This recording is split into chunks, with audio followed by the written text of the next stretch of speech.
got the White Moonstone, the NLP Oracle. Give it a little shuffle.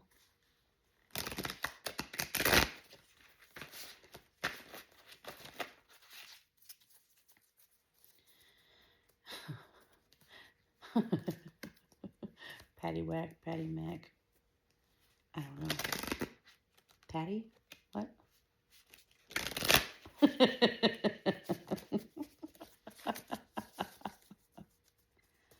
I know, I just seen Adam Sandler on the little thingy. I've been seeing him. I like him. Well, anyways, I've been blah, blah, blah, blah. Some Slappy Joes. I don't know if that was his movie or not. How that went from that to that. Maybe the NLP knows.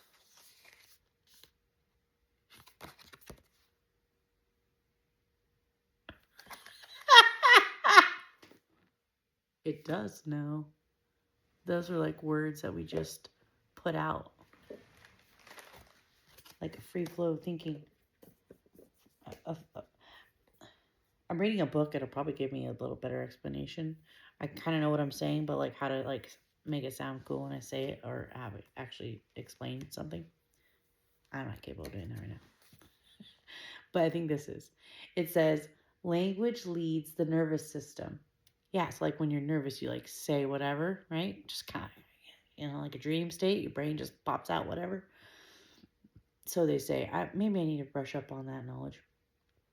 Words like struggle, can't, and overwhelm encode difficulty. Use language that feels lighter, forward focused, and doable. Replace hard with possible. Replace problem with puzzle. The nervous system responds accordingly.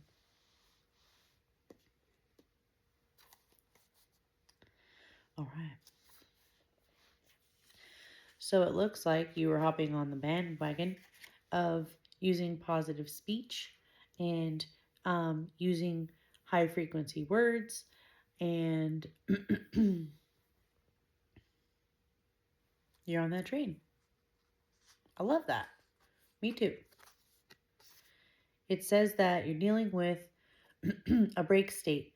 You don't have to stay stuck. A break state is a deliberate shift in focus, movement, or even laughter that can reset your emotional and mental state instantly. This card reminds you that you hold the power to neutralize any moment by snapping out of unhelpful states in an intentional way. Kudos. Yep. This is what I'm trying to teach my son too.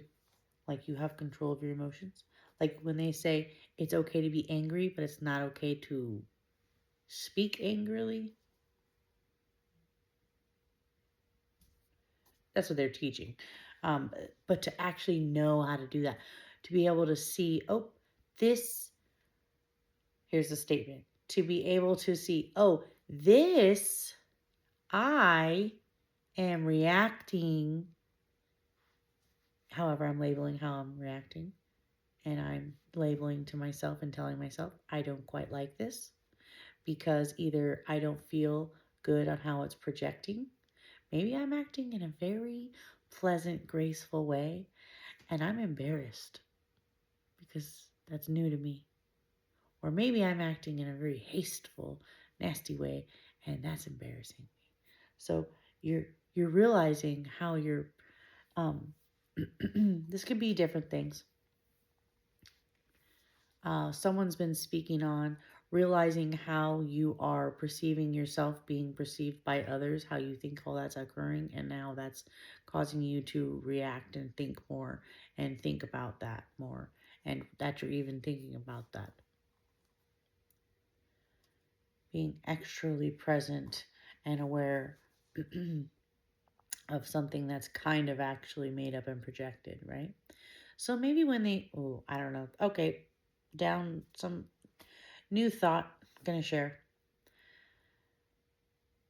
Say it before I forget it. It's leaving the brain, so it's important. So they say that we're living in like a hologram, like a projection, Maybe because what they mean is we are putting our own selves based off of everything, maybe manipulated to put ourselves, we are simulating ourselves in this program so that way we can project beautifully to people's eyes.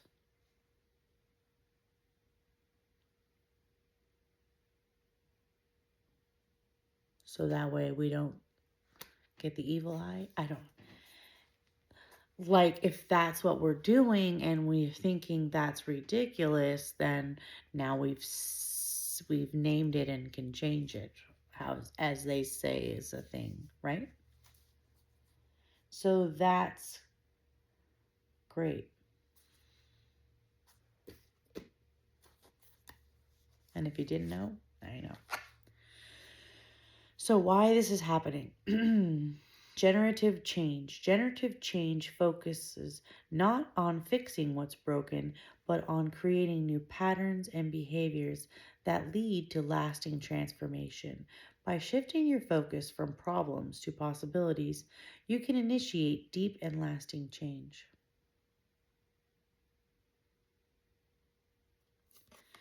What this is stating and showing is sorry, I'm feeling tired. um, what this is showing is like an old tree that's been around for a very long time. Emphasis on the roots going deep, meaning it's strong. Emphasis on how tall and fully grown it is, meaning it's old and it's stood and witnessed and observed long enough to know that it probably lives where it lives, and it knows that this place has birds, worms, other trees. Its leaves come and go. It gets cold overnight and warm in the day, and the then day and night come, and and relief comes, and the fact that it can't move, but the environment is causing change. So environmental change is always going to occur. I don't know. So that's lucky for the tree who can't move.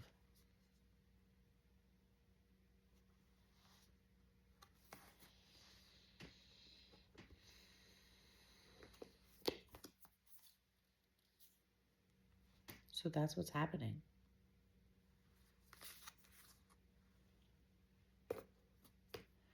You're stuck. You're wise. The environment's changing around you. Could be simple. Simple behaviors. Trees do simple behaviors, right? Oh, that's interesting. I was thinking, what would I say if somebody came to me for advice on some of these things? Like things that I've gone through and successfully gone through and have seen other people go through them in other ways too. But like just to get to their side is a success, meaning you've made it. Will that work for everybody? No. Uh, um, but the advice always is as simple as a tree, like stand still, know yourself, be one with yourself and the environment. If like like while you're resting, everything is going to change anyways. Like you don't have to do anything and things will just happen. And that's and we'll get to what that is. So, are they acting?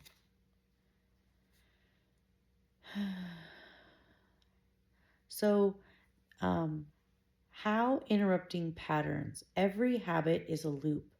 Trigger, action, reward. Using pattern interrupts. You can break this cycle by introducing small intentional disruptions to any habit you want to change. Over time, these interruptions become part of the pattern, creating lasting transformation.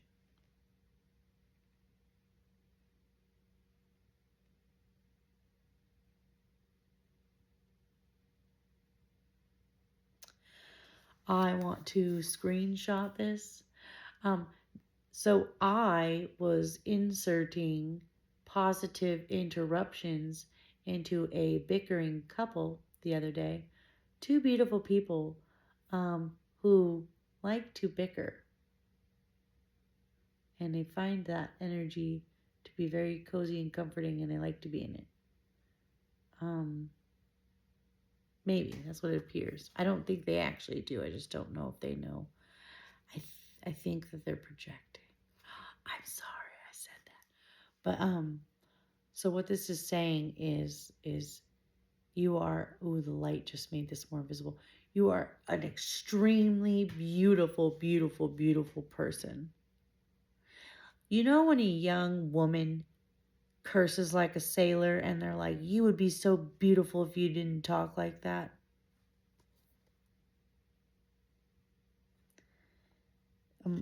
So emotionally, so emotionally, and this is for how they are acting. Wow, interesting. So maybe it's just that. Maybe you are being a positive influence in people and being that emotional positive reminder, and people around you are, maybe they are interrupting you with that and you need to create space, or maybe you're being that positive influence. But it appears that this is somehow this dynamic is popping up. So this is interesting because the tree observes, this old tree of wisdom that's been around and seen many things and seen the beginning and end of them, right? Without interfering, but just observing and really seeing, right? And then, like, these interrupting patterns. Um, Maybe seeing exactly where they could do things differently, right? And then that could maybe change. Like, if they stopped bickering, how would that universally their frequency change, and what else would call in? Would they still have the current problems they have if they were at a different frequency? And again, I was reminding my son, when I speak and when anybody speaks and they're speaking on someone and they're speaking about something, and then that consumes that whole person. Like, my statement is like a Pac-Man, and ow. Now uh, it's like the Pac-Man is not this whole person's being. It may just be like a very little small green, a very little speck of whole the whole being of them, you know? And then the specks go away, and then the specks come. Interrupting patterns. Is it pretty with the specks or without the specks? Are the specks things you need? Anyways, this is interesting. So, how they are acting. All right, let's get back to us. Let's get back to you. Let's get back to the main character. Okay. It says, emotionally, this is affecting. It says, swish to success. Use the swish technique to rapidly change ingrained habits or emotional responses by replacing them with more desirable alternatives. Visualize the behavior you want to leave behind and quickly swish in the new image of success.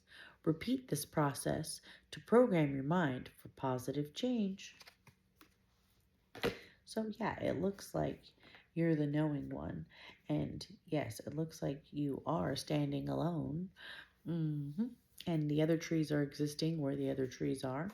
And you guys clearly stay within your own boundaries, which is good for you, right? Because because syncing happens, frequency syncing happens when you're too close, right? No offense, it's just science. And then, so this leads to